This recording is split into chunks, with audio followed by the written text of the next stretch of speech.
கோடநாடு விவகாரம் பற்றி தொடர்ந்து பேசினால் விசாரணையை சந்திக்க நேரிடும் என்று உயர்நீதிமன்றம் தெரிவித்திருக்கிறது. இது குறித்த கூடுதல் தகவல்களை நம்முடைய சிறப்பு செய்தியாளர் செந்தில்குட்டியிடம் கேட்கலாம். செந்தில்குட்டி, கோடநாடு விவகாரம் தொடர்பாக உயர்நீதிமன்ற நீதிபதிகள் என்னென்ன கருத்துக்களை தெரிவித்திருக்கிறார்கள்? விரிவாக பதிவு செய்யுங்கள். கொடநாடு விவகாரம் தொடர்பாக முதல்வரை தொடர்புபடுத்தி திமுக தலைவர் ஸ்டாலின் அவர்கள் சென்னை அறிவாலயத்தில் கடந்த ஜனவரி மாதம் பேட்டியளித்திருந்தார். இந்த பேட்டியை அடுத்து முதல்வருக்கு பேருக்கு களங்கம் ஏற்படுத்துவதாக சென்னை மாநகர தலைமை வழக்கறிஞர் சென்னை முதன்மை அமர்வு நீதிமன்றத்தில் ஸ்டாலின் மீது அவதூறு வழக்கு ஒன்றை தொடர்ந்திருந்தார். அந்த அவதூறு வழக்கில் ஆஜராவதிலிருந்து விலக்கு மற்றும் விசாரணைக்கு இடைக்காலமாக தடை விதிக்க வேண்டும் என்ற ஸ்டாலினின் கோரிக்கையை ஏற்று அந்த விசாரணை இடைக்காலமாக தடை விதிக்கப்பட்டிருந்தது.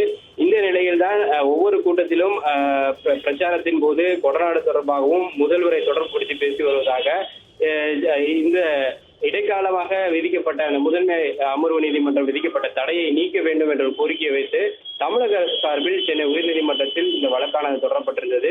இந்த வழக்கின் விசாரணையானது இன்று நீதிபதி இளந்துரையின் முன்பாக மீண்டும் விசாரணைக்கு வந்தபோது இந்த வழக்கு தொடர்பாக அரசு தலைமை குற்றவியல் வழக்கறிஞர் நேரில் ஆஜராகி இந்த ஸ்டாலின் அவர்கள் பல்வேறு பிரச்சார கூட்டங்களிலும் இந்த வழக்கிற்கான இடைக்கால தடை இருக்கும் பொழுதும் தொடர்ந்து இந்த விவகாரத்தை கொடநாடு மற்றும் முதல்வரை தொடர்புபடுத்தி பேசுவது என்பது எல்லா கூட்டத்திலும் பிரச்சார கூட்டத்திலும் செய்து வருவதாக அரசு தலைமை குற்றவியல் வழக்கறிஞர் தெரிவித்தார்.